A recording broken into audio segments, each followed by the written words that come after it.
नमस्कार बहनों, आज मैं आपके लिए लेकर आई हूँ कृष्ण भगवान की एक और प्यारी सुंदर कथा। ये कथाएं सब सच्ची घटनाओं पर आधारित है। तो चलिए सुनते हैं कथा। एक जमींदार के दो पुत्र और एक कन्या थी। एक बार जमींदार के यहाँ उनके श्री गुरुजी महाराज आए। जमींदार ने उनका बड़ा ही स्वागत सत्कार किया। जब गुरुजी शालिग्राम भगवान की सेवा करने लगे तो जमींदार का पूरा परिवार वहां आकर बैठा। बाल सुलभतावश जमींदार की कन्या को शालिग्राम भगवान की सेवा देख बड़ा आनंद आया और उसने श्री गुरुजी महाराज के ठाकुर जी की एक मूर्ति के लिए निवेदन किया कि मुझे भी सेवा करने के लिए दे दीजिए। पहले तो गुरुजी ने मना किया, पर बाल हट देखकर एक पत्थर का टुकड़ा दे दिया। बालिका ने पूछा कि गुरुदेव, मैं अपने भगवान को क्या कहकर पुकारूंगी? तो उन्होंने हंसते हुए कहा, तुम इन्हें सिल पिल्ले भगवान कहना। गुरुजी महाराज ने सामान्य ढंग से पूजा विधि भी बता दी। अब वह जमींदार कन्या नित्य बड़े ही प्रेम और भक्ति भाव से अपने सिल पिल्ले भगवान की सेवा पूजा करने लगी। धीरे धीरे उसे इस कार्य में इतनी रुचि हो गई कि सिल पिल्ले भगवान की पूजा करने के अतिरिक्त उनका किसी अन्य कार्य में मन ही नहीं लगता था।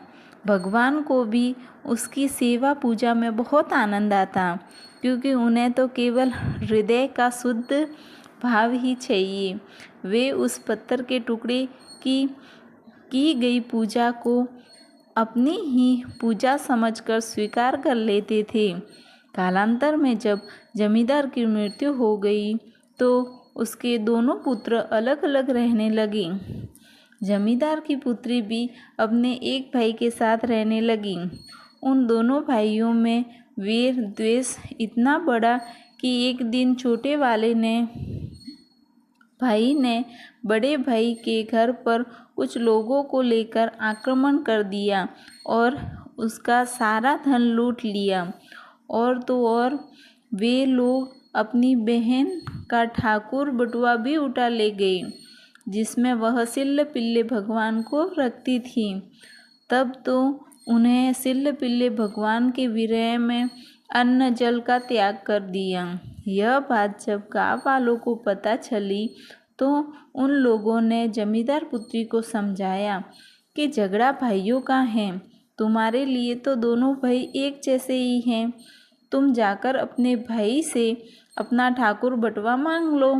बड़े बुजुर्गों के इस तरह समझाने पर वह उस गांव में गई जहां दूसरा भाई रहता था।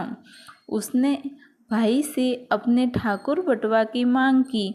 कहा कि मैं अपने सिल्ल पिल्ले भगवान की सेवा पूजा के बिना अन्न जल नहीं ग्रहण करूंगी और अपने प्राण त्याग दूंगी।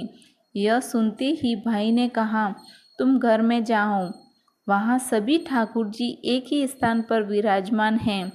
तुम अपने सिल्ल पिल्ले भगवान को पहचान कर ले जाओ। भाई के पास ही एक व्यक्ति और बैठा हुआ था। उसने व्यंग करते हुए कहा कि यदि तुम्हारा अपने सिल्ल पिल्ले भगवान से इतना ही प्रेम है तो अंदर जाने की क्या ज़रूरत है, उन्हें ही अपने पास बुला लो। अब तो उस जमींदार कन्या के नेत्र अश्रुपूर्ण हो गए। उसके प्रेम और भक्ति पर यह व्यंग था। उस समय उसके हृदय में वे ही भाव उत्पन्न हुए जो ग्रह ग्रसित गजेंद्र या दुशासन द्वारा अपमानित हो रही द्रौपदी के हृदय में उत्पन्न हुए थे। उसने प्रार्थना की कि प्रभु, मेरे प्रेम की लाज जा रही है, उसकी रक्षा करो। घटघटवासी भगवान उस अनन्य भक्ता की भला कैसे दूर रह सकते थे। उनकी पुकार हुई नहीं कि वे आकर उनके हृदय से लग गए। यह अपघटित घटना देखकर उस व्यक्ति के साथ साथ भाई भी आश्चर्यचकित हो गया। उसने क्षमा मांगते हुए बहन के चरणों में प्राणिपात किया। कि हमारे धन्य भाग है कि तुझ जैसी भक्ता हमारी बहन है। मुझसे भूल हो गई बहन, इतने दिन तू बड़े भाई के यहाँ रही, अब यहाँ रहे। जमींदार कन्या ने कहा, भाई मैं दोनों की बहन हूँ, मैं एक के यहाँ कैसे रहूँ, तू भी बड़े भाई के साथ रह। अब छोटे भाई में साहस नहीं था कि बहन की बात का प्रतिकार करता। उसने बड़े भाई से भी क्षमा मांगी और सब लोग साथ साथ रहने लगे। इस प्रकार भगवान ने अपनी भक्ति का अद्भुत प्रभाव दिखाया। ऐसी ही सच्ची घटनाएं जो अभी तक आपने नहीं सुनी हुई, मैं अपने हर एक वीडियो में आपके लिए लेकर आऊँगी। उसके लिए मेरी वीडियो को लाइक, शेयर और सब्सक्राइब करना। जय श्री कृष्ण।